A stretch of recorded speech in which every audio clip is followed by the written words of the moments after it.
राम के वनवास की कहानी हम सब जानते हैं, है ना? पर क्या ये कहानी उतनी सीधी है जितनी लगती है? सिर्फ एक रानी का वरदान और एक बेटे का त्याग? जिस पल राम ने अयोध्या की चौखट को पार किया, दरअसल उसी पल एक ऐसी यात्रा शुरू हुई जिसमें सिर्फ मीलों का फासला नहीं था, बल्कि अनगिनत राज दफन थे। तो चलिए आज इस कहानी की परतों को एक एक करके खोलते हैं। ये बात देखिए, लोग कहते हैं ये वनवास था, लेकिन असलियत ये है कि इस रास्ते में ऐसे साए छिपे थे जिनकी खामोशी आज भी अयोध्या की हवा को बेचैन कर देती है। मतलब ये एक लाइन ही पूरी कहानी को एक नया एंगल दे देती है। ये इशारा करती है कि जो हम जानते हैं शायद वो पूरा सच नहीं है, कि उस वनवास के पीछे कुछ ऐसी बातें थी जिन्हें कभी खुलकर कहा ही नहीं गया। तो कहानी की शुरुआत होती है उस एक रात से। अयोध्या की वो रात बहुत अजीब थी। बाहर से देखने पर राजमहल में एकदम शांति थी, लेकिन अंदर ही अंदर एक अजीब सी बेचैनी, एक हलचल थी। सब कुछ इतनी इतनी तेजी से हुआ कि किसी को कुछ समझने का मौका ही नहीं मिला। अब देखिए, दुनिया के लिए तो कहानी बड़ी सीधी सादी थी। रानी केकई ने अपने 2 वचन मांग लिए और राजा दशरथ बेचारे अपने वचन से बंधे हुए थे, उन्हें झुकना पड़ा। और राम, वो तो एक आज्ञाकारी बेटे थे ही, तो वो चुपचाप वनवास के लिए निकल पड़ी। लेकिन क्या ये वाकई इतना ही सिंपल था? यहाँ पर आकर कहानी के 2 पहलू सामने आते हैं।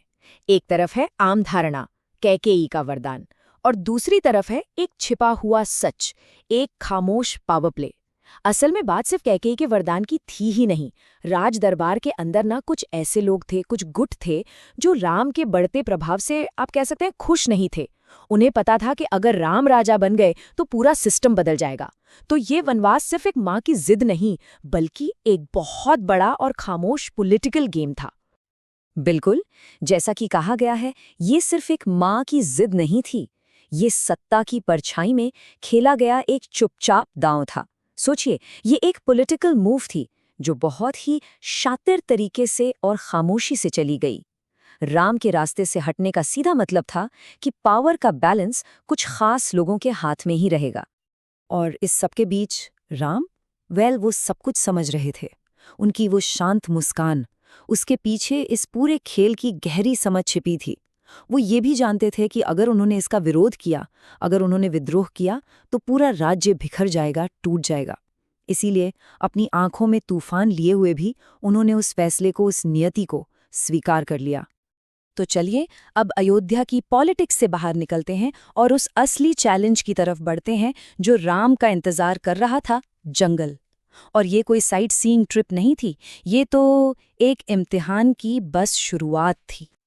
जैसे ही उन्होंने अयोध्या की सीमा पार की ना, जंगल का पूरा माहौल ही बदल गया। घना अंधेरा, एक अजीब सी खामोशी और चारों तरफ से आती अनजानी आवाजें।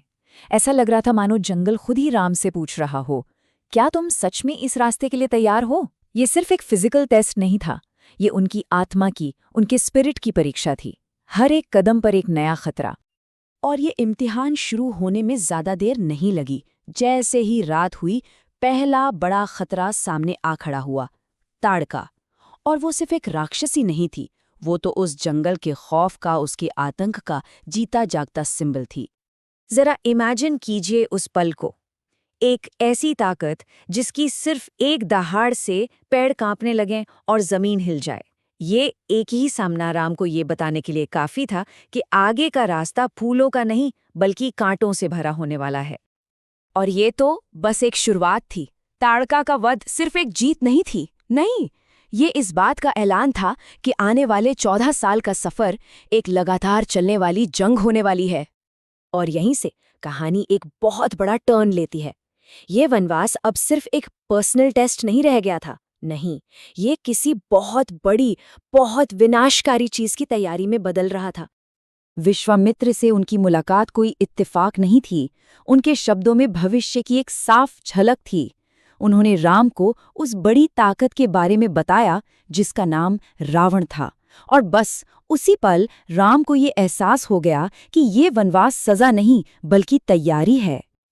कहते हैं ना, एक बड़े युद्ध के लिए बस एक चिंगारी की जरूरत होती है, और वो चिंगारी एक ऐसी घटना से भड़की जिसने आने वाले कल की पूरी कहानी ही बदल कर रख दी। सब कुछ एक शांत सुबह में शुरू हुआ। शूर्पणखा आई। उसने राम के सामने एक प्रस्ताव रखा। प्रस्ताव ठुकरा गया और ये उसके लिए एक बहुत बड़ा अपमान था। और बस अपमान की यही आग उसे सीधा अपने भाई रावण के पास लंका तक खींच ले गई। और रावण, उसने अपनी बहन की कहानी सुनी और उसकी आंखों में गुस्सा भर गया। लेकिन समझिए, उसके लिए ये सिर्फ बहन के अपमान का बदला नहीं था। नहीं, सीता का अपहरण उसके ईगो का प्रदर्शन था, अपनी पावर दिखाने का एक तरीका। पर यही एक गलती उस महायुद्ध की वजह बन गई। तो अब आते हैं इस पूरी बातचीत के सबसे जरूरी हिस्से पर। यहाँ हम उस सवाल का जवाब ढूंढेंगे जिससे हमने ये सब शुरू किया था। क्या ये एक सजा थी या फिर कुछ और? तो आखिर इस कहानी का असली मतलब है क्या? वनवास कोई सजा थी ही नहीं, ये एक प्लान था, एक डिवाइन स्ट्रैटेजी।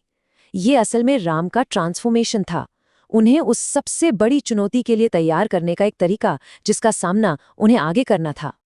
एक पल के लिए सोचिए, अगर राम अयोध्या के महलों में ही रहते तो क्या वो कभी रावण जैसे दुश्मन का सामना करने के लिए तैयार हो पाते? शायद नहीं। जंगल के उन मुश्किल सालों ने ही उन्हें एक राजकुमार से वो योद्धा बनाया जिसे धर्म और अधर्म के बीच होने वाली उस फाइनल बैटल को लीड करना था। और आखिर में सबसे जरूरी बात, ये कोई चॉइस नहीं थी, कोई एक्सीडेंट नहीं था, ये नियति थी, डेस्टिनी। एक ऐसी नियति जिसने एक राजकुमार को मर्यादा पुरुषोत्तम बनाया और इतिहास को एक ऐसा युद्ध दिया जिसे आज तक कोई नहीं भूल पाया। तो इस एक विचार के साथ इस बातचीत को समाप्त करते हैं। राम की कहानी ये तो सिखाती है कि कभी-कभी सबसे मुश्किल रास्ते ही हमें हमारी असली मंजिल तक पहुंचाते हैं। पर सवाल ये उठता है कि क्या हर महान नियति अपने साथ एक महान बलिदान की मांग करती है? इस पे सोचिएगा जरूर।